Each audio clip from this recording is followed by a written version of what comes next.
Hello everyone, I, Monica Chiller, once again with a new video, and today's video is all about different techniques of scientific management developed by F.W. Taylor. F.W. Taylor is one of the great personality in the field of management. He has developed various techniques. Few among them we will discuss in this video. Let's start with standardization and simplification. Standardization means to maintain a level or to maintain standard quality or quantity. It can be in size, it can be in brand or related to raw material. In simple words, we can say that standardization need to be followed to increase efficiency in an organization. For example, if we talk about quality for food products, then FSSAI is the standard mark. FSSAI stands for Food Safety and Standard Association of India. We can add one more example here. Suppose if we'll talk about jewelry items, then hallmark is considered as a standard mark, a quality mark. These marks assure the quality of the product. So what F.W. Taylor suggested, he said that standardization need to be adopted in terms of quality, quantity, size or colors, etc. Right? Now the next term under same technique is simplification. Simplification means to remove the unnecessary aspects from the system. I repeat, to remove unnecessary varieties, sizes or dimensions from the product or services. Means the things should be simplified in such a way that everybody can understand easily. There should be no complications in the system. Simplifications leads to increase in efficiency or it helps in saving the time. Right? Now move to the next technique developed by F.W. Taylor, that is time study. Under time study, standard time is determined by experts with the help of continuous observation or experimentation. I repeat, standard time is determined under time study with the help of experiments or observations. Now add one example here. Suppose standard time for 100 mark examination is 3 hours. Why only 3 hour time is given? Because it's the standard time. This is the time duration in which every kind of student can complete his or her examination. That's why we used to say 3 hours is a standard time.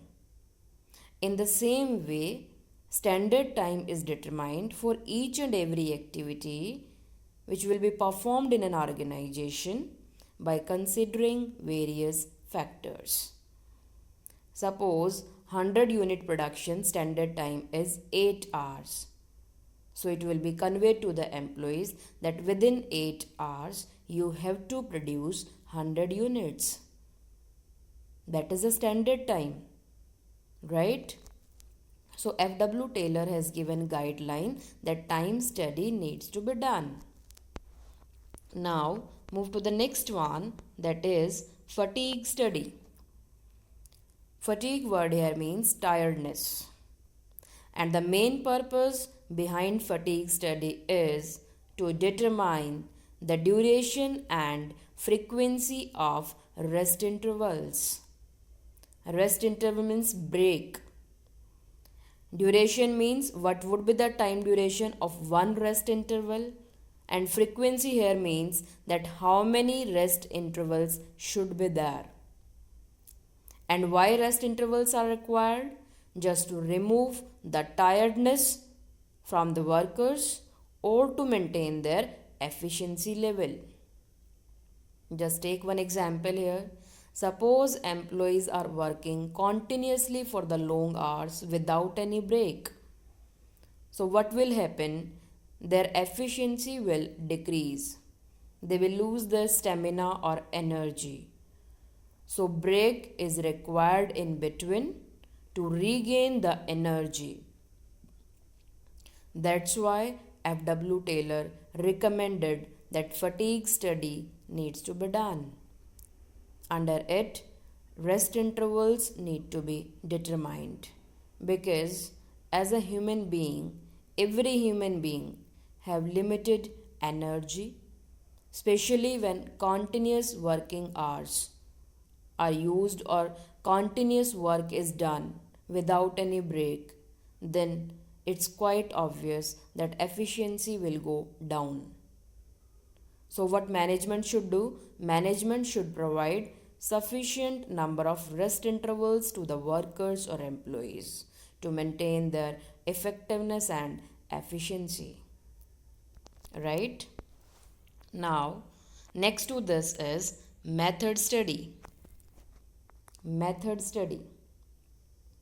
Under this technique, F.W. Taylor said that one best way need to be adopted or need to be opted out of all the alternatives available.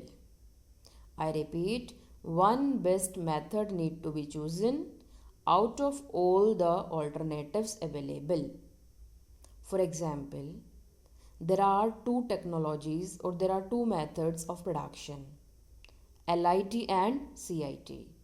LIT stands for labor intensive technology and CIT stands for capital intensive technology.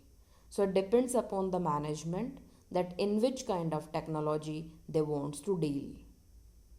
Whatever they feel that yes, this is cost effective technology or it is best suited to the organization, the same should be chosen or selected by the management. So what F.W. Taylor want to say, he want to say that if various options are available with the management, that one best method need to be selected. Right? Now, next to this is motion study. Motion here means movements. So under this study, various types of movements are observed. And there are mainly two types of movements. One is productive movement, another is unproductive movements. Unproductive movements need to be eliminated. Unproductive movements needs to be eliminated. Right? Nowadays, camera observation can be done or camera observation is most popular, we can say, just to observe the movements of the employees or workers at the workplace. So if management feels that this particular movement is unproductive, it leads to wastage of time, that the same should be eliminated at the same time, just to increase the efficiency or just to save the time. Right? Now, the last technique developed by F.W. Taylor is differential piece wage system. Pieces here means output. F.W. Taylor said under this technique that workers or employees should be paid differently on the basis of their output produced. On the basis of their output produced. Suppose one worker is there in the factory, he is giving extraordinary performance and another worker is given normal level of output. So the first one worker should be paid more comparatively the another one. Why it is done? Why differential piece wage system is developed? Just to differentiate among efficient and inefficient workers. or employees. If same amount will be paid to both the workers but their output is different, then the worker who is performing extraordinary at the workplace will get demotivated. So here one suggestion is given by F.W. Taylor that differential piece wage system should be followed in an organization. And there is one formula to calculate the total wage amount, that is standard rate into standard output. Standard rate means the amount by which workers will be paid, and standard output means their contribution or their volume of production. If we'll multiply these two, then total wage payment can be calculated. Right? This is all about different techniques under scientific management. I hope you will understand the concept or you will like it. Thank you so much.